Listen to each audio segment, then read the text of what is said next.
सभी स्टूडेंट्स को good morning. देखो हमने रक्त समूह पढ़ा था। मैं आज आपको रक्त समूह पढ़ा रहा हूँ ब्लड ग्रुप। इससे पहले मैंने रक्त वाली क्लास ली थी। देखिए यहाँ पे सभी मनुष्य में रक्त अलग अलग होता है। एंटीजन के आधार पर हो सकता है, वो आरएच फैक्टर के आधार पर हो सकता है, अलग अलग होता है। तो यहाँ पे ध्यान रखना कि जो प्रतिजन के आधार पर हम यहाँ पे क्या होता है, सभी मनुष्यों में अलग अलग रक्त पाया जाता है। प्रतिजन जो होते हैं क्या होते हैं, कुछ एंटीजन होते हैं, कुछ पदार्थ होते हैं जो एंटीबॉडी का निर्माण को प्रेरित करते हैं। उन्हें हम क्या कह सकते हैं, प्रतिजन या एंटीजन कह सकते हैं। अब यहाँ पे प्रतिजन में जैसे मान लो पैथोजन है, कोई रोग कारक है, जैसे कि सामान्य जो सर्दी जुकाम हो रहा है उसको करने वाला जो कारक है वो जो है यहाँ पर जैसे टाइफाइड है, टीबी है, कॉमन कोल्ड है, ये सब डिजीज जो करने वाले हैं। जैसे ही पैथोजन अंदर जाएगा, आप प्लीज उधर बैठ जाइए, हिल गया नीचे गिर जाएगा। ध्यान रखना कि जो रक्त समूह है वो 4 प्रकार के होते हैं। रक्त समूह होते हैं जैसे ब्लड ग्रुप है, यहाँ पे देखो आप, तो इसमें ए बी और ओ 4 प्रकार। अब इसमें ध्यान रखना 4 प्रकार के कैसे हैं, क्योंकि ये एंटीजन एंटीबॉडी निर्माण करते हैं। तो एंटीजन तो सेम ही होती है, ए है तो ए, यहाँ पे बी है तो बी, और ए बी में ए बी एंटीजन होती है और इसमें कोई एंटीजन नहीं होती। इसीलिए इसको हम सबको दे सकते हैं, सर्वदाता होता है ओ ब्लड ग्रुप। और यहाँ पे एंटीबॉडी क्या होती है, तो एंटीजन जो होती है उसकी विपरीत होती है एंटीबॉडी बी, यहाँ पे ए, और यहाँ पे कोई एंटीबॉडी नहीं होती है। इसीलिए ये सबका रक्त ग्रहण कर सकता है, ए बी का भी ग्रहण कर सकता है, बी का भी और ए का भी ग्रहण कर सकता है। ठीक है, तो इनको सर्वग्राही कहते हैं, इसको सर्वदाता कहते हैं। जानना यूनिवर्सल एक्सेप्टर और यूनिवर्सल डोनर, क्योंकि इसमें एंटीजन नहीं होती है और एंटीबॉडी होती है। एंटीजन क्या होती है, जो हमारे अंदर जाके एंटीबॉडी बना दे, तो यहाँ पे होती नहीं है, तो कोई दिक्कत नहीं, कोई सा भी रक्त किसी भी व्यक्ति को हम वाला दे सकते हैं। अच्छा, ये खास करके एलिल याद रखना, इसमें ये एलिल के आधार। देखिए यहाँ पे हमने कुछ एलिल दे रखे हैं। अब एलिल का मतलब ये है कि अगर आपको कोई एग्जाम में बोले कि अगर किसी व्यक्ति में ए ब्लड ग्रुप है और बी ब्लड ग्रुप माता का है, अगर उसने स्पेशली संयुग्मजी बोला है तो ये वाला एलिल लेना पड़ेगा।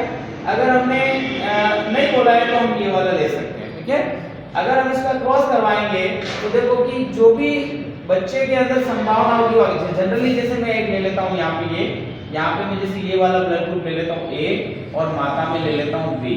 देखिए अब क्या आएगा, देखना, ये जैसे मान लो यहाँ पे नर के अंदर था और ये मादा के अंदर, यहाँ पे क्या होगा, कंडीशन दे नहीं रही संयुग्मजी, तो हम ये वाला ही लेंगे।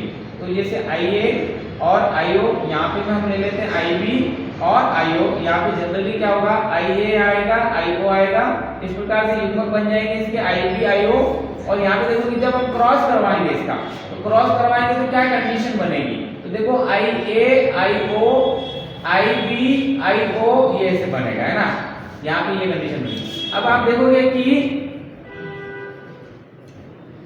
IB और IO, अब जब IA दोनों मिलेगा तो यहाँ पे क्या बन जाएगा, A और B दोनों आ जाएगा, तो ये AB ब्लड ग्रुप हो जाएगा। यहाँ पे IB और IO तो ये B बन जाएगा।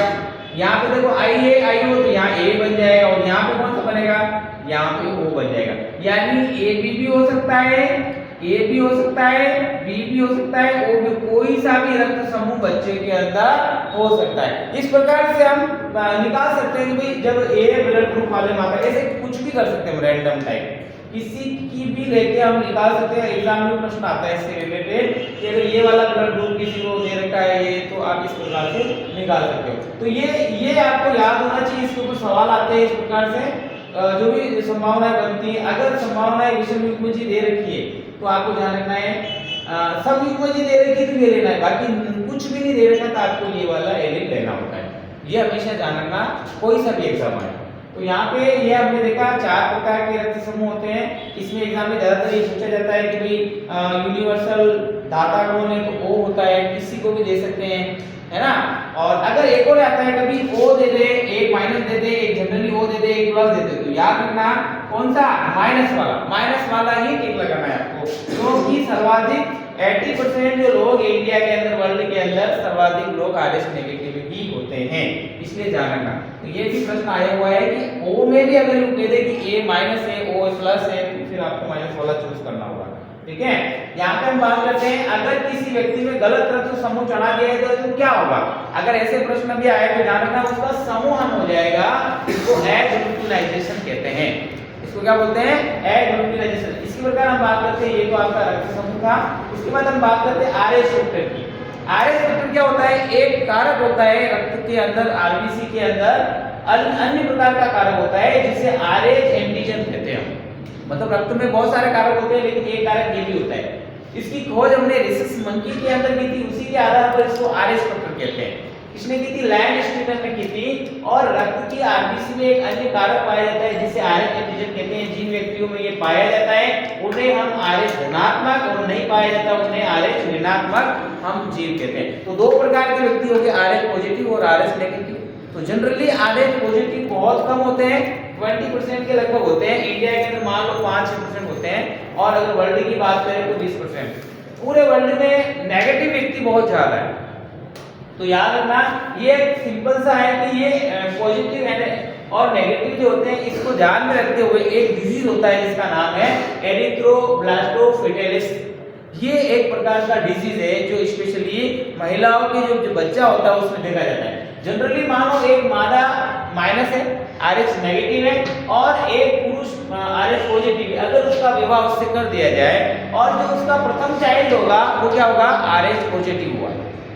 तो देखो फर्स्ट चाइल्ड नॉर्मल होगा, लेकिन ये पहले से माता के अंदर नेगेटिव एंटीजन बना हुआ है और बच्चे के पॉजिटिव उत्पन्न होने के कारण इसके अंदर पॉजिटिव एंटीजन भी बन गया है। तो दोनों बन गए और दोनों एंटीबॉडी बनाएंगे। अब जब सेकंड चाइल्ड होगा उस समय क्या करेगा? ये माइनस और वो प्लस वाला इसको क्या करेगा? भ्रूणावस्था में ही खत्म कर देगा, क्योंकि दोनों टकराएंगे, है ना। तो हमने पहले कहा कि समूहन हो जाता है। अगर कोई गलत रक्त समूह अगर मिक्स होगा तो क्या हो जाएगा? समूहन, और बच्चे की क्या होगी? ब्लास्टोसिस अवस्था में ही डेथ हो जाएगी, है ना। ब्लास्टोसिस स्टेज जो होती है लगभग हम मान लो कि जो निषेचन के लगभग 72 घंटे के बाद होती है, वो अवस्था कहलाती है। तो उस समय इसकी मृत्यु हो जाएगी। इसके लिए जनरली अभी क्या होता है कि कोई भी बच्चा होता है तो उसकी बाद में उसकी जांच करके उसमें जो है एंटीबॉडी को खत्म करने के लिए स्पेशल इंजेक्शन लगा दिए जाते हैं। लेकिन ये एक प्रकार का डिजीज एग्जाम में आता है कि एरिथ्रोब्लास्टोफिटेलिस क्या होता है। तो आपको ये याद रखना है कि अगर कोई नेगेटिव मादा है और पॉजिटिव नर है, अगर उसका विवाह हुआ है तो इस प्रकार की कंडीशन होती है, इसी को हम एरिथ्रोब्लास्टोफिटेलिस कहते हैं। तो देखो मैंने क्या बताया आपको? रक्त समूह के बारे में बताया कि 4 प्रकार के रक्त समूह होते हैं। क्यों होते हैं? प्रतिजन के कारण। अच्छा ये भी कह सकते हैं आरएच फैक्टर की यूज ले सकते हैं इसमें। एंटीजन क्या होता है? हमारे अंदर जो भी जीवाणु जा रहा है, बैक्टीरिया जा रहा है, वो हमें जाके अगर बीमार कर रहा है, वो है क्या? रोग कारक है, और उसी के कारण हमारे बॉडी में एंटीबॉडी बनता है, एंटीबॉडी को प्रेरित करता है वो। और यहाँ पे ये कारण मैंने बताया। इसके बाद 4 प्रकार के रक्त समूह होते हैं, A B A B O. अच्छा क्यों होते हैं? एंटीजन के कारण। सब में एंटीजन अलग अलग है, लेकिन इसमें तो है ही नहीं, है ना, इसीलिए इसको अलग रखा हमने। और एंटीजन है तो एंटीबॉडी बनाएगा, और इस प्रकार से हमने 4 समूह में बांटा है। ठीक है, आज के लिए इतना ही। ओके।